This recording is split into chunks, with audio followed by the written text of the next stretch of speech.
Hello, ladies and gentlemen. Welcome to Split Decisions for Vegas 18. I'm Chevy Houser. I'm James Welch. In our first fight here, we got Oedo Osborne versus Jerome Rivera. What do you think about this fight, Jim? Neither of these guys picked up a win in the UFC, and up until their start in their careers in the UFC, neither have beaten a winning fighter. These guys are both coming in with some poor competition. They have definitely had the cans lined up for them to come into the UFC here. Last saw Jerome Rivera fight a couple weekends ago against Lil Figgy. Didn't go his way, but he made it to the end whistle. What do you think's going to happen in this one, Chad? Yeah, I think Oedo Osborne got kind of not so lucky on his debut there, and Jerome Rivera is coming up a weight class. He's fighting up a weight class here in bantamweight from flyweight, and I think following that loss to Francisco Figueiredo, he's coming in here, and I think he's going to get cut from the UFC after this loss to Oedo Osborne. I think he's going to lose Oedo Osborne, and I think he's going to lose inside the distance. So I think a bet to take here is Oedo Osborne by KO or submission. I'm going to disagree with you on that one. I think Jerome Rivera has shown in a bunch of his fights. I think we talked about it when we broke down the Figgy one, that he's just a tough dude. He's been in there. He's had just the bad luck of the draw in a lot of these fights. But I do think he is good enough to make it to the end whistle. I agree with you. He's going to get cut after this fight. But I don't think Oedo Osborne is going to finish this fight. I don't think either guy is going to finish it inside the distance. And I'd definitely take the over on this one. I personally have Oedo Osborne by decision. I'm pretty confident in that pick. Yeah, I think Oedo Osborne, he's going to be able to stop the takedowns because Jerome Rivera doesn't have any takedowns. And I don't see Jerome Rivera standing with Oedo Osborne for 3 rounds. So I like Rivera's ability to scramble, though, so I think I don't see him getting it done inside the distance. Yeah. And his best way of winning is by sub, and Jerome Rivera ain't going to get takedown. Yeah, that's So true. Oedo Osborne for both of us, just disagreeing on the method of how it's going to happen. Moving on here, we got Timur Valiev versus Martin Day. What do you think is going to happen here? Martin Day, Timur Valiev. Valiev's probably most rounded out of the both of them. Valiev has had a weird start to his UFC career. He came in on a lot of hype. This guy's got great kicks. He's unconventional. He comes right in your face. He's got good pressure. And he was winning his UFC debut over Trevin Jones. He was doing really well against him. He looked like he had it in the bag, but he might have just stepped off the gas for 1 second, and he got flipped and knocked out.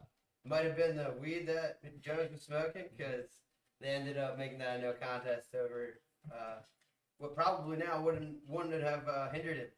Now with the rules changed.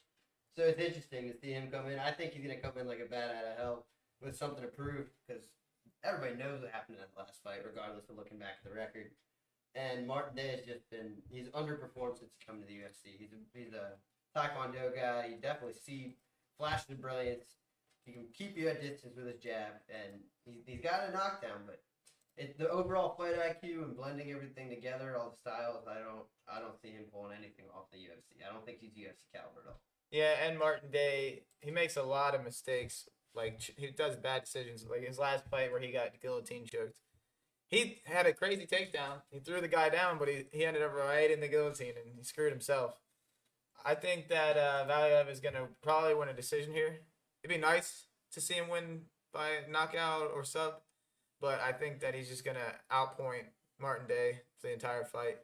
And Martin Day's probably another guy here, hasn't won in the UFC, 3 losses. He's probably not looking too good in the UFC. They might cut him as well.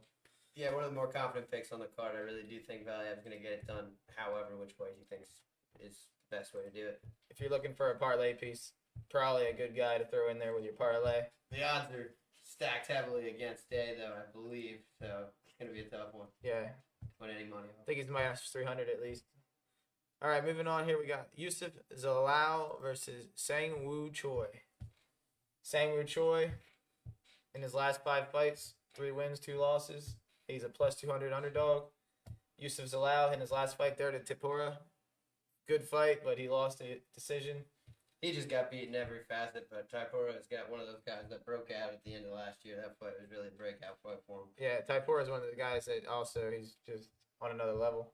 Both these guys have fought some really good competition in the UFC, and I think it's starting to weed itself out, and I think the loser of this fight's going to have a really hard time getting into top 15 contention at all.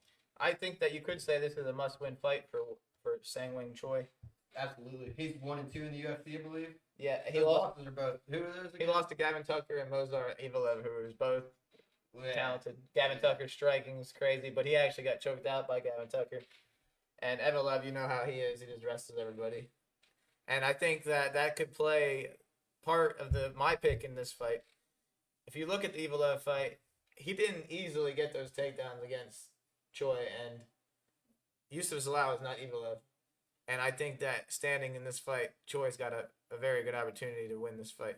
I hate using MMA math like that because I think Evelev is really just an exception to most of the rules in the UFC. He doesn't fight to the competition level. More as he gets it done however he has to. He's kind of like a Tom Brady MMA. Like he's gonna win. He's gonna do everything safe, get it done, and win. So I don't know how much stock you can put into saying we would go in the distance with him. I just really like watching Youssef Zalal fight. I think he's overall very well rounded. He hits harder, but I do think on the feet it is going to come down to if Sang-Woo can keep him at distance and really pump out that jab and those leg kicks. If he can do that, he can easily win a decision. I agree with you. If the majority of the fight stands up, it's going to go to Sang-Woo. But I think Youssef Zalal is going to be able to take this fight where he wants it to go. He's got something to prove after that Taipora fight. Yeah, he's a more rounded fighter for sure. And I'm not saying by any means that Choi is a lock, but I like Choi as an underdog. So if you're looking for an underdog bet, you can go Choi. You're going with Zalal? Yeah, I'm taking Zalal. All right, so I'm on Choi. You're on Zalal. Moving on here to Molly McCann versus Lara Patropoulos. Molly McCann, you've seen her in the face-offs, getting in Patropoulos' face, pushing her.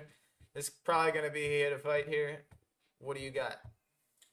Well, Molly McCann's got great stand-up, good takedown defense. She's good at everything, but not great at any one specific thing. I feel like I say that a lot about these female fighters. But her key to victory is definitely to keep it at boxing range. Pepper her up. I think she's got a good chance of doing so because Laura Procopio is gritty. She gets in your face, and if some of those boxing combinations start to land, I don't see Procopio making the necessary game plan changes. I think she's just going to bite down and try and move in, and I think that could sway the strike count in McMahon's direction. Yeah, I was looking at the stats when I was looking at this fight. The Procopio fight against Rosa, who's also on this card, who's fighting Edwards. I believe Procopio landed like 160 strikes. I don't remember the number exactly, but she's known as a grappler, so I was half and half on this fight the entire time I was looking at it. And I think that Procopio has a chance and the conditioning advantage maybe. Molly McCann didn't look too good in the scale. But if it goes to the ground, Procopio's definitely got an advantage. And Molly McCann's probably going to take it to the ground because she's a wrestler. So I think Procopio has more ways to winning, but Molly McCann's supposed to win this fight. So I think another underdog here for me is Procopio. I like the fact that she's an underdog. I wouldn't put any money on this fight. Yeah, I wouldn't put money on it, but I can see both of these fighters winning, honestly. I mean, Procopio is the Jiu-Jitsu world champion, and we haven't seen all that much of that in her fight. Her first fight in the UFC against Carla Rosa, like you said, was a great fight, but it was gritty. It was back and forth, and it was. She also didn't make the right adjustments in her corner in that fight, and I think that might be where she has the loss in here. I think Molly McCann will make the right adjustments, has the better fight IQ, and fans like her a lot. So I think I see why she's the favorite. It's a close fight, but I'm gonna go with the majority here. Pick Molly McCann. All right, you're on McCann. I'm on Procopio. We got Carol Rosa versus Jocelyn Edwards. Big one. A lot of people I've been looking up, they are going against us here. We're on Edwards here, and her last fight against Yan Wanu, she looked pretty good. She had that armbar for about the entire round. She's one of those strikers that trains with the Shevchenkos, so she's obviously training with top talent. She's got striking. And Carol Rosa was supposed to come in here and outstrike her, so I just can't see it that way like everybody else sees it.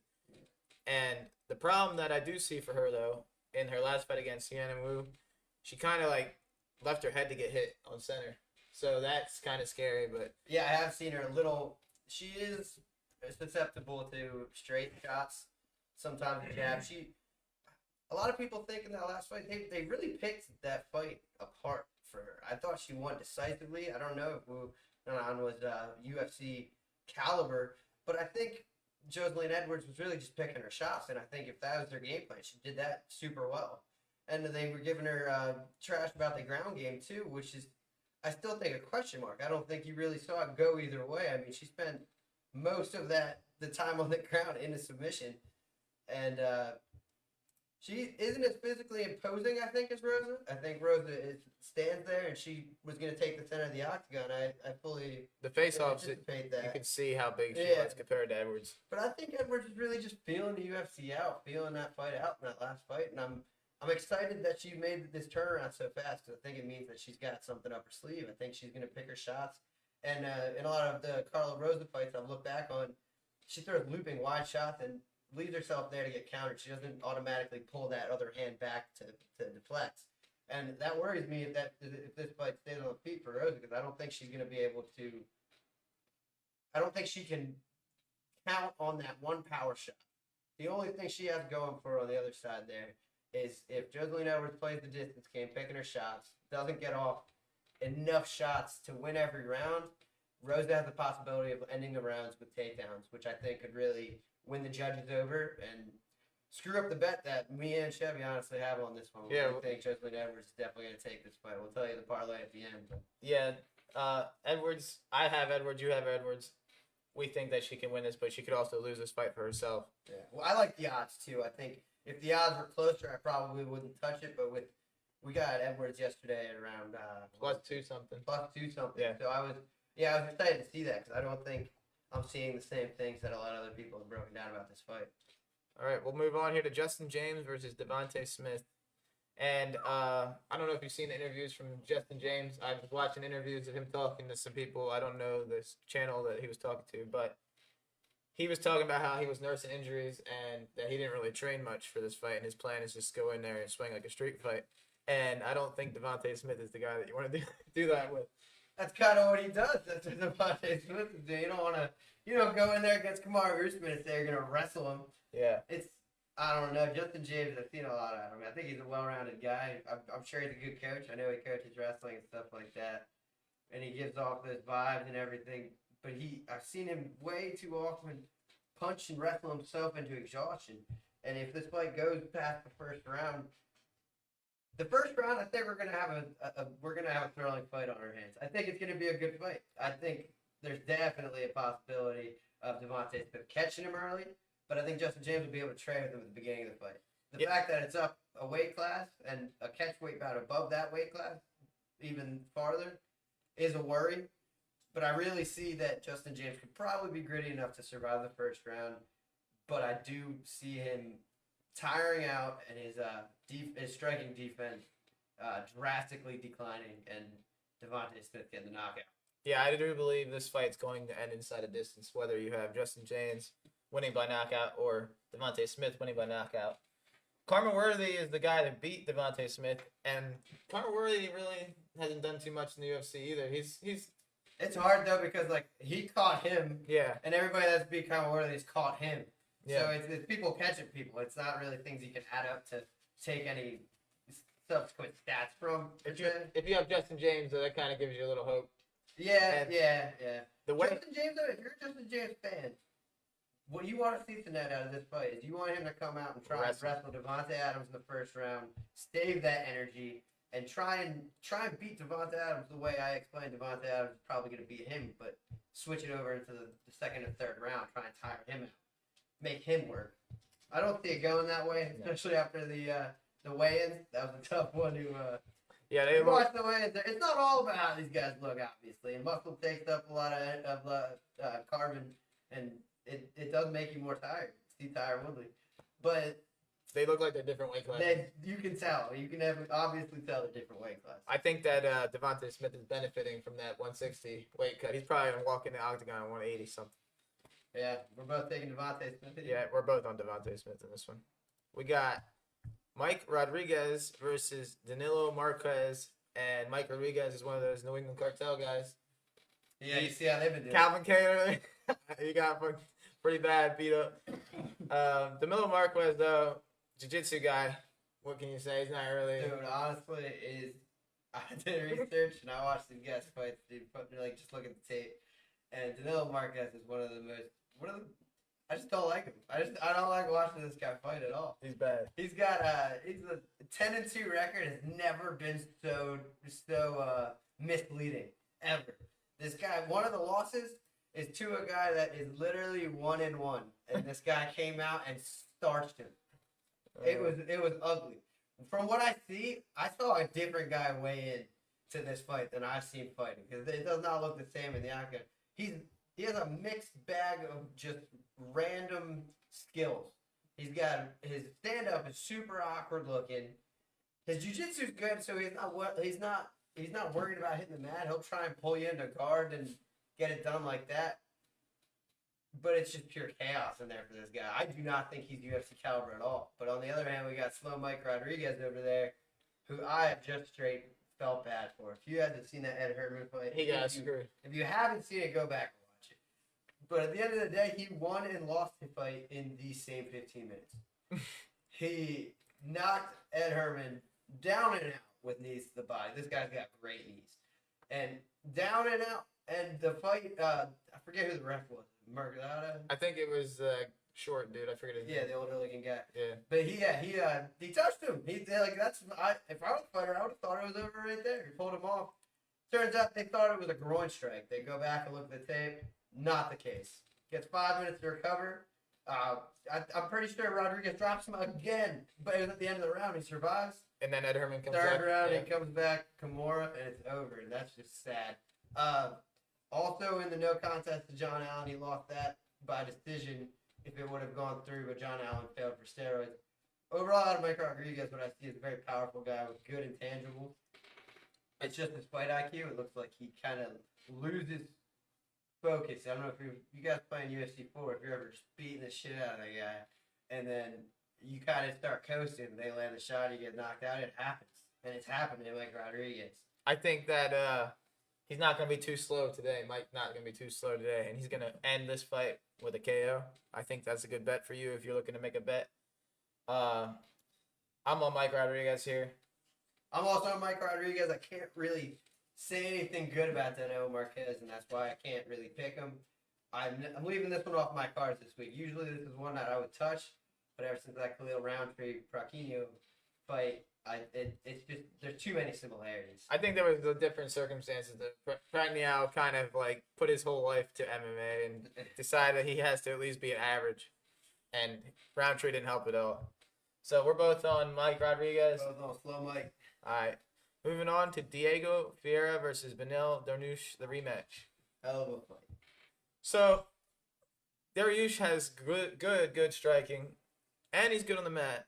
He's already beaten Ferreira. What do you take from this fight? You gotta look back at both these guys' losses. Both great records, by the way, too. Both great records against the highest level of competition in what I think can be determined now as the best weight class in the UFC, the lightweight division.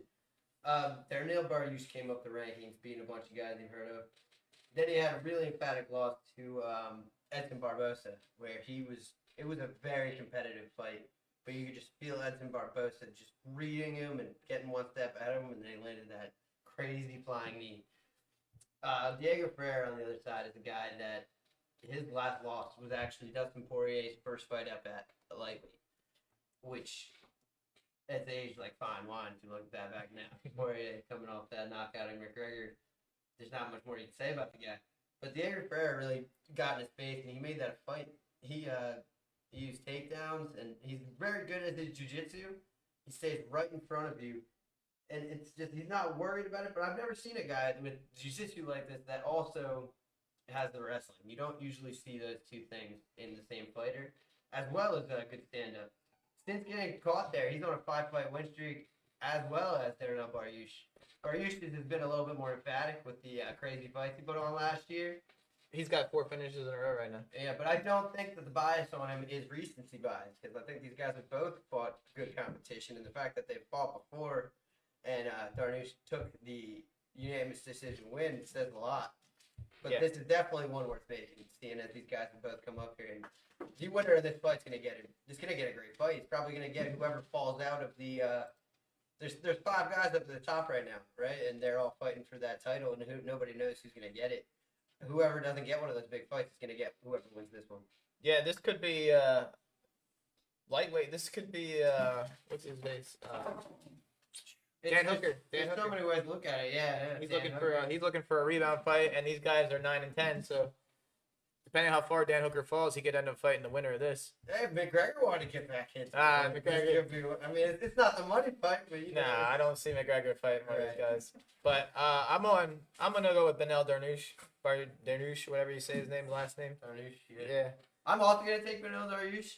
I think that I think he just knows what's coming from Diego Ferreira. I think his game's evolved, but he's gotten better at what he does, and I don't think he's doing anything different. I think Dariush is kind of he's kind of got that Masvidal feel to him where he's just woke up one day and decided, I'm going to start reeling off highlight reel finishes. I'm just going to do it, and I'm just going to rise up the rankings that way. Yeah, I think the thing to say here also is Ferreira is 36 years old, so Dariush has the higher ceiling, and he's already beaten him. So I think he's less improving as Ferreira started to slowly decline. The age factor is playing a factor in this one. So we're both on Dariush. Both on Dariush. The next fight would have been Cody Statham, but that fight has been canceled. Yeah, Askar was never medically fit to compete this weekend. So I don't know if they're going to be rebooking that one, but this is actually the 3rd fight of Cody Statham on this card to fall through. So now we'll move on to Manel Kape versus Alexandra Pantoja. And this fight here could be fight of the night, fireworks. I think you're going to have 2 guys just don't block and just throw down and maybe see a submission in this one, because if you have any tape study on Kape, he had that 5-round fight where he got submitted with the arm triangle there in Risen, I believe it is. Yeah.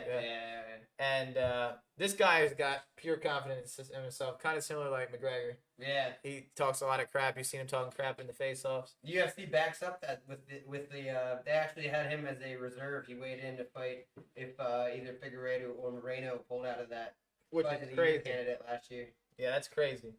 So, I mean, I don't look at this fight as close as the odds are.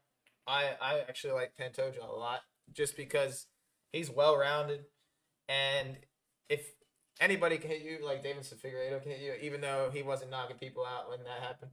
But if you're going 3 rounds or with Figueiredo, then it don't matter who you're fighting. He can knock out anybody. I don't think Kape has the knockout power as Figueiredo does. He does have knockout power, but if you can take a hit from Figueiredo, I don't think you got to worry. What do you got in the fight here? Pantoja is super well-rounded. This dude went through one of the seasons of The Ultimate Fighter I watched all the way through, and he finished Brandon Moreno and Kai Kara France in 2-round bouts that don't even count towards your record. So those are 2 guys ranked top 5 right now that he finished coming up into the UFC. Since then, he's fought nothing but the best. Went toe-to-toe with Figueiredo. That is it being his only loss in his last 5, or one of his only losses in the last 5. It was 2. Yeah. But I do think Pantoja, his other loss came by Dustin Ortiz. He lost unanimously. Okay.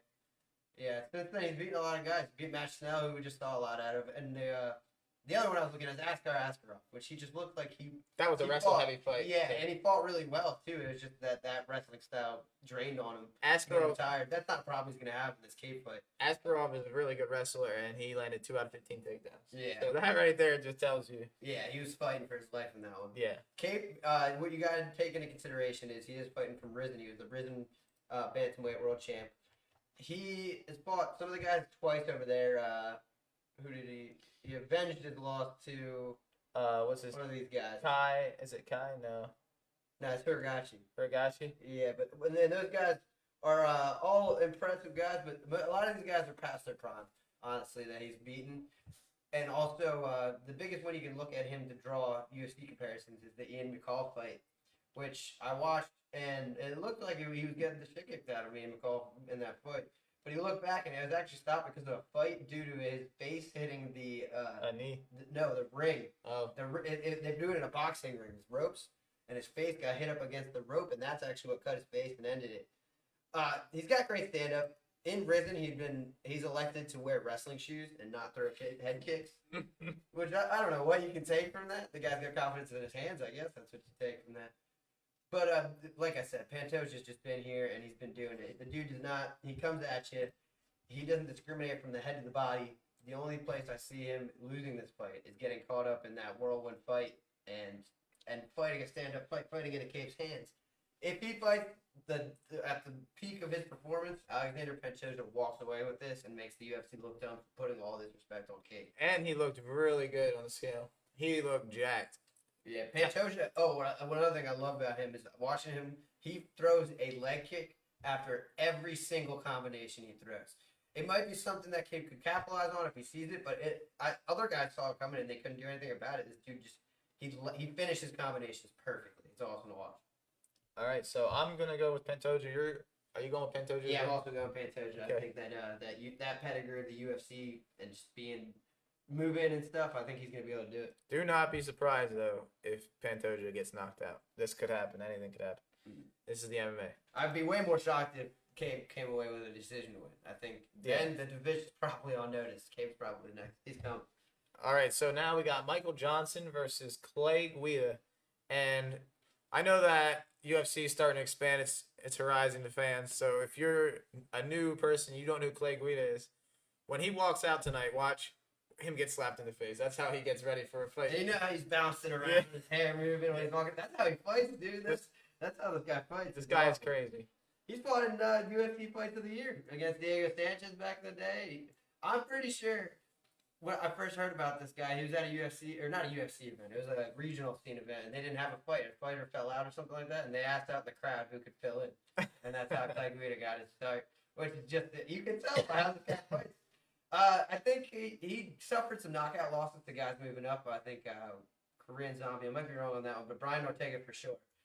And I think he's realized that he's not a boxer. I think he's coming off 3 losses, but those are all good talent. Bobby Green, yeah. Jim Bobby Miller. Green's almost the mirror image of Michael Johnson, something you might want to consider. But I do think that the cardio advantage is going to heavily favor Clay Guida in this one. I think, this is Michael Johnson's no slouch either. He's a veteran as well. Well, he's beaten Tony Ferguson. Yeah. He cracked Khabib. He knocked out Dustin Poirier. So without saying anything else about his record, if I just told you that, you probably think he's one of the best lightweights in UFC history. But It's not the case. Yeah. The dude falls off a cliff. You're talking about like championship level fighters, people that can fight for 15 minutes. He can fight for 5 minutes. And time after time, he's been beating people, and you can see that the way to beat him is just to take him down and wear on him. Yeah, and I think that looking at Darren Elkins is a great way to look at how this fight might play out. Yeah. I've gone back and forth on this one. They're both coming off 3 losses. There's no way you can give Johnson the money he has from Vegas with coming off 3 losses. It's ridiculous. I wouldn't put money on this fight, but I'm gonna disagree, and I'm gonna have to say Michael Johnson wins this fight just because I can't see Clay Guida win this fight. I don't visually see Clay Guida winning this fight, and I think Michael Johnson is gonna starch him. I think he could finish him with a knockout. I think you're right. But there's just that chance. I think he's gonna crack him. I have money on Clay Guida by decision. I think it was at plus 3.5, 3.5 times your money. And I look at that and I see that's how Clay Guida winning this fight. I really think he's gonna be able to wear on Michael Johnson. If you do put money on this, the first round is gonna be horrifying. The first round is gonna be bad. Okay, Michael Johnson's going to tag him up. But if it's just not going to go that way. You can't look at Michael Johnson's record. If you look back, we just said he lost his last 3.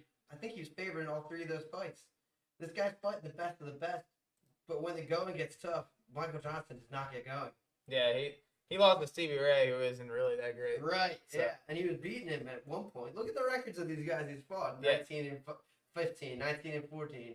Josh Emmett, he's no slouch. Josh Emmett, yeah, and he was doing well. I think that Michael Johnson did reinvent himself when he went down to 145. It just happens that it was against the wrong person, and he did well in that fight up until getting starched. Michael Johnson has been working out with, I seen Sean O'Malley. Sean O'Malley said that he's been looking sharp. I mean, I know how you feel about Sean O'Malley, but Yeah, I mean, he's Michael destroying Johnson. his fan base faster than I've ever seen in my life. Michael Johnson he said Michael Johnson did look good, so I'm going to go with Michael Johnson. I'm taking Clay Guida on this one. I could be wrong, This but a risky fight. I put bets on Michael Johnson before. All right, we got our next fight. We got Cory Sandhagen versus Frankie Edgar. And I guess Sandhagen woke everybody up with that head kick to Marlon Moraes. But how impressive is it really to be Marlon Moraes in Now. 2020? Yeah, now. Yeah. But A couple years ago, that was pretty impressive. a lot of people didn't see that coming. No, yeah, including me. I really did think that Moraes was going to come out and make a statement win after that. I like a lot of what Sandhagen does. I think he's very unorthodox. He fights good at range. He's got good power. This fight could be two ways. I think Frankie Edgar is going to impose his will, which I think is the least likely of what's going to happen, or Cory Sandhagen's just going to piece him up. And I think Cory Sandhagen's physical, height is going to make it harder for Frankie Edgar. When you take down a taller guy, it's just kind of like a table reference. Mm-hmm. They always fall on something. And I think Cory Sandhagen's no slouch on the ground either. Yeah. But he's not top level. No, he's not Frankie Edgar's level. We've seen a couple different versions of Frankie Edgar, and that resurgence we've seen in his last fight against Pedro Munhoz, which you say what you want about the outcome of it. I thought it was a great fight, and I didn't have any problem with them giving him the nod. The thing is, he's really gonna have to be on his P's and Q's of the old Frankie Edgar. Because you're saying all that stuff about Sandhagen being tall and being able to do that, but if you look back in his career, Frankie Edgar is a legend, and he's done that all against being outsized by guys at lightweight. This guy was the lightweight champ, and he is oversized in a 135-pound fight tonight. But that's back in the day, Frankie Edgar. That is back in the day. It's a 39-year-old Frankie That's Edgar. what I'm saying. It's the young buck, but he's done it before. He took out Yair Rodriguez. He's fought everybody. He's fought Max Holloway, Chan Sung Jung, Brian Ortega, Cub Swanson, Pedro Munoz. Who hasn't he fought? And he's only finished one time. Yeah. Only finished once by knockout. That was to Ortega. Sandhagen's got a really unique style to him. He keeps everything on the end, and I agree. He's definitely gonna try and keep Edgar on the end of his jabs. I think that Sandhagen's gonna just improve off of what he's already, because he's gotten that loss now, and he's got his head where he needs to be. Yeah. And I think that Frankie Edgar is just at the end of his career here, and more of a passing of the torch situation. I don't think if Frankie Edgar was in his prime, I think he wins this fight. Correct. But I think one of the things you got to take into consideration here is I draw a lot of similarities to the Yair Rodriguez fight with Frankie Edgar, where Frankie Edgar was able to take him down and can't do all this wild shit off your back. Yeah. So Frankie Edgar's done it before. I think Sandhagen's better on the ground, but I'm also drawing parallels from what happened to him in the Sterling fight, where Sterling is in his athletic prime, who I probably think is going to be the champ by the end of the year. Went out there and put on the performance of his lifetime, where he took Cory Sandhagen down, took his back, and choked him out. I think Frankie Edgar has a similar method of victory if he can get it done. It's just going to be much slower. Who are you going with? I'm going with Cory Sandhagen. I'm going to go with Cory Sandhagen, but full transparency because of the betting lines on this one. With Frankie Edgar at a plus 310, I think we can both agree this fight is much closer than that. Yeah. And for that reason alone, I have money on Frankie Edgar by decision at 4.5 times my money. But I also heard that Frankie Edgar by submission is at 21 to 1. So you get 21 times your money if you see that happen, which it's been done. It's very likely. Yeah, and it's not, I wouldn't say very likely. It could happen. But it's much more likely than the odds show. So Yeah. if you want to take a shot on something. So for betting purposes, don't throw a lot of money on it, but a little bit of money could make you a lot of money. Right. All right, so we're both on Sandhagen. So main event of the night, we got Alistair Overeem versus Volkov. Volkov with that new back tat. Sick. Overeem's gone on a little streak here. He is the slight underdog, believe it or not, against Volkov. And I think that's just because people believe that Volkov is just going to keep standing and knock him out. If Walt Harris had... He doesn't do that, though. I know. Those odds really surprise me because I don't... Volkov is a kickboxer. He's not a finisher, per se. He's well-rounded. I think since he came into the UFC, he's been able to use his kickboxing. Lost a couple fights by getting taken down. I think his defense has gotten better. I think his overall defense on the ground has gotten better, I'd say, but not his takedown defense. He still gets taken down. I don't think Overeem is going to take him down like Curtis Blades did when he took him down, 14 times? Yeah, it was a lot. And even in that fight, Volkov had he could strike. He could still strike with him. It was when it wasn't on the feet, he was throwing strikes. He was keeping him out there, and it got closer as the fight went on. I think the method of victory here for Overeem is pretty obvious. I mean, he's a kickboxer who's taken up like Brock Lesnar, who's transitioned his game throughout the years to the point now where he knows he's got to wear these guys down, take them down, and ground and pound it out. A lot of people here are over the internet are saying that he's not going to be able to do the same thing to Volkov. I think the power is still there. I think the ground and pound is still a scary weapon. If he's able to hold him down, is going to be a question we're going to have to wait and see during the fight. But I think 1 or 2 takedowns around could be the difference in this one for Overeem. Yeah, if you look back at his record, I think he realizes around 2018 that he needs to start wrestling more. Mm-hmm. He has a win over Pavlich in 2018, ground and pound, round 1. Olenek, who is really good on the ground, 1 ground and pound with the last 5 seconds of the round. He loses the Rosenstruck by a crazy knockout there. Which he was winning the fight before he got his face punched off. Which was a 5-round fight. He won every round pretty much. Yeah, that's wild. I think you can put a lot into that, but I mean, you can say the same about Volkov on the other side. He's got a similar fight against Derek Lewis, where he was winning most of the fight until that one bomb landed. I think if you see this here, look, this is interesting. He fights Walt Harris recently and wins ground and pound in round 2. And then if you look over here at Volkov, he's also fought Walt Harris, and he also finishes the fight in round 2. But he finished it by a kick. Mm-hmm. So both guys finished Walt Harris in round 2. I think Walt Harris is overhyped. Yeah. But I think that's becoming pretty obvious. Similar opponent. Similar, yeah. I do think that the strength of schedule as of late, I would give slightly to Volkov. I think Overeem's out here just putting it together. I think I like how he changes his style. He lost to Curtis Blades, which both of them have, just for the record. But Overeem packed his bags up and moved out to Colorado to train with Blades after that to edge his game. Overeem's been very serious about this is like his last run, so this is all or nothing for him. And it's a Hall of Fame worthy career. It's legendary. The dude's fought everybody. And Volkov fighting Greg Hardy to 3-round decision. That's not too impressive. If you want to consider yourself a striker. No, that's in any facet of the game. If you want to consider yourself a top tier guy, Greg Hardy's still one of those guys that came into the UFC with hype and still hasn't produced. Yeah. So I mean that fight really didn't change my mind about either guy, honestly. In this fight, I think it's going to come down to the methods of victory. Volkov wants to keep him at distance. He can definitely win by outstriking him in every round, getting him hurt in a couple of those, pushing him up against the fence. Overeem needs to be running. He needs to be on his bike. He needs to stay away. He needs to pick his shots well, land them, take him down, get the control, and the ground and pound is where it's at right here. That's what I'm banking on. That's what I'm thinking. And that's why I'm taking Overeem, especially with the odds the way they are. I don't think he deserves to be that far of an underdog. Yeah, I'm on Overeem as well. And speaking of betting now, for betting purposes, the bet that I had gotten a bet from James, and I hopped right on it too because I agree. I think the odds were way off in the beginning of the week, and you went with it's Jocelyn Edwards and Overeem just to win in a parlay. Both those guys are underdogs. At least 200 on both sides. I think I got them at. You might. It's still good. It's still the same. It's still pretty good odds. Plus 160 and plus 195. Okay, yeah. So they've gotten a little closer. I assume that Alistair Overeem will climb closer to even as the fight gets closer. Yeah. I don't know about that, but that's the bet. That's the bet of the week for me. And I think Jocelyn Edwards and Overeem are both being. I mean, they're both good fights, but they're both competitive fights. I think they both can win. It's just where the odds stand, where I think that it's ripe for the picking.